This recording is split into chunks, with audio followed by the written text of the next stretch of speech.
ओम नमः शिवाय। जय श्री कृष्ण दोस्तों। आज की इस वीडियो में आपको नाग पंचमी व्रत की कथा सुनाने जा रही हूँ, जो इस प्रकार से है। हिंदू धर्म में सावन माह का बहुत महत्व है। इस दौरान लोग भगवान शंकर की पूजा अर्चना करते हैं और भगवान शंकर को सर्प अति प्रिय है, नाग अति प्रिय है। वहीं इस दौरान नाग पंचमी शुक्ल पक्ष की पंचमी तिथि को मनाई जाती है, जिसमें नाग देवताओं की पूजा का विधान है। इस साल यह पर्व 9 अगस्त को मनाया जाएगा। ऐसा माना जाता है कि इस तिथि पर नाग देवता की पूजा अर्चना करने से सभी इच्छाओं की पूर्ति होती है। अब जान लेते हैं कि नाग पंचमी का पर्व क्यों मनाया जाता है।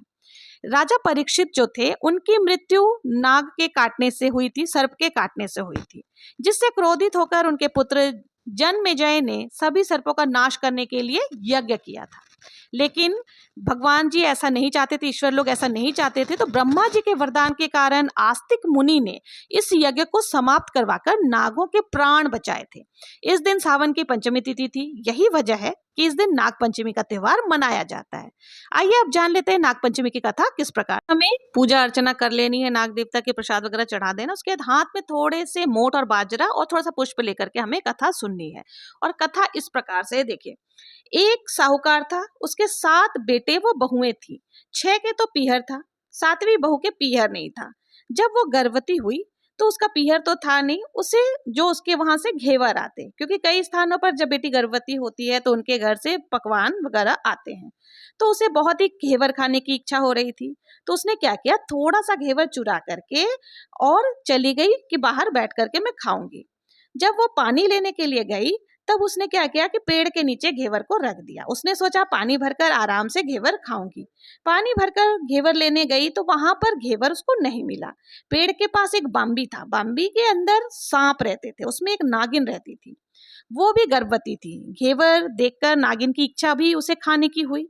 उसने घेवर खा लिया और सोचा साहूकार के बेटे की बहू अगर गाली निकालेगी तो उसे काट खाऊंगी, पर अगर कुछ नहीं कहेगी तो इस बिन पिहरी को पीहर दिखा दूंगी, यानी कि इसके तो पीहर है नहीं। अगर इसने मुझे घेवर खाने के लिए कुछ भी नहीं कहा तो मैं इसको पीहर का सुख दूंगी।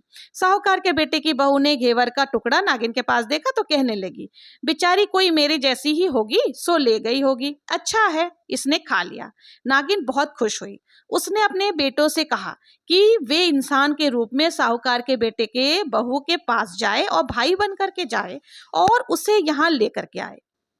नागिन के बेटे इंसान का रूप बनाकर साहूकार के घर पर गए और साहूकार की पत्नी से कहा कि हमारी बहन को हम लेने आए हैं, सो भेजो। सास ने कहा, इसके तो कोई पीहर नहीं है, मायका नहीं है, तो आप लोग कौन हो और आप लोग इतने दिनों से कहाँ थे, पहले तो कभी आए नहीं। नागिन के बच्चों ने कहा कि माताजी, हमारी बहन जो है वो हमें नहीं पहचानती। जब बहन का जन्म हुआ था तब हम नानी के घर पर थे और जब उसकी शादी हुई तब हम परदेश कमाने चले गए थे। वे लड़का बहुत सारा गहना कपड़ा और मिठाई आदि लेकर के बहन के सास और जिठानियों के लिए भी लाए थे।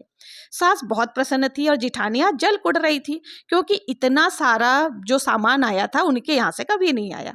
नागिन के बच्चों की बात पर विश्वास करके सास ने बहू को भेज दिया।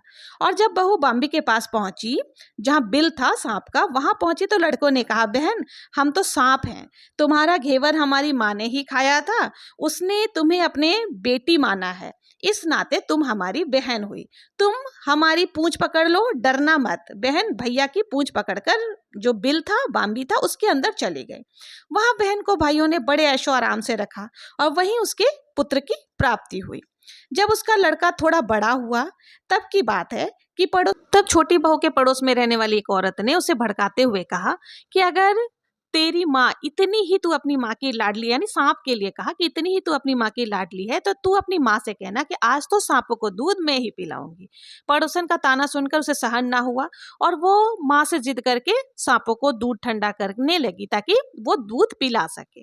अभी दूध ठंडा भी नहीं हुआ था, छोटी बहू ठंडा कर रही थी कि उसके लड़के ने घंटी बजा दी। घंटी की ध्वनि सुनते ही सभी छोटे बड़े सांप दूध पीने के लिए दौड़ पड़े। दूध जैसे ही उन्होंने मुंह में डाला, चूंकि दूध ठंडा नहीं हुआ था, बहुत गर्म था, सभी सांपों का मुंह जल गया। सांप क्रोधित होकर कहने लगे कि हम तो अपनी बहन को काटेंगे, क्योंकि बहन ने भाई को नुकसान पहुंचाया था, गर्म दूध पिला दिया था। लेकिन माँ ने कहा कि इसे मत काटो, ये तुम्हें आशीष देगी। तो साहूकार की बेटी बोली कि मेरे भाई सदा सलामत रहे, हमेशा जीवित रहे। इस प्रकार से उसने बोला तो भाइयों ने बहन को माफ कर दिया। कुछ दिन बाद पड़ोसन वापस से ताना मारने लगी कि अगर तेरी मम्मी इतना ही तेरे को प्यार करती है तो तुझे 7वें कोठे की चाबी दे देगी। फिर अब क्या था, उसके बहकावे में आकर के जो छोटी बहू थी, जो जिसने सांप को मां बना रखा था, उसने अपनी माताजी से कहा कि मुझे तो, अगर तू मुझे प्यार करती है तो मुझे 7वें जो कोठी है उसकी ताला चाबी दे दो। तो उसकी माँ ने उसे दे दिया। ताला खोला तो देखा नाग बाबा झूल रहे थे।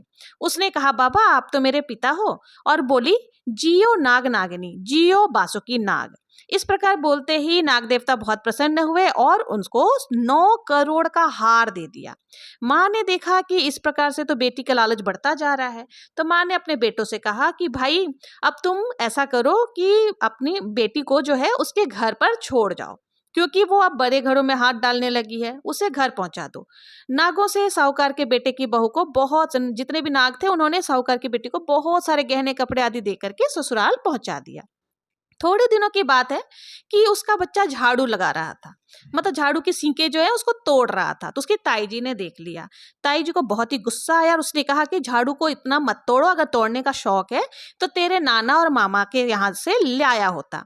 सांपों ने सुन लिया और माँ को जाकर के कहा कि माँ ऐसे ऐसे बोल रहे थे। माँ ने कहा 2 झाड़ू सोने की बनवाओ और 2 चांदी की, और जा करके तुम अपनी बहन के ससुराल में दे करके आ जाओ। तो दो सांपों ने क्या किया, वैसा ही किया कि सोने की झाड़ू बनवाई और जा करके बहन को देकर आ गए। जो ताई जी ने बोला था बच्चे को, वो तो जल भुन गई। उसे देख करके बहुत ही ईर्ष्या होने लगी कि इसके तो ताने मारने से भी धन बढ़ता जाता है। छोटी जिठानी लकड़ी लेने के लिए गई तो वहां पर देखा कि सांप था।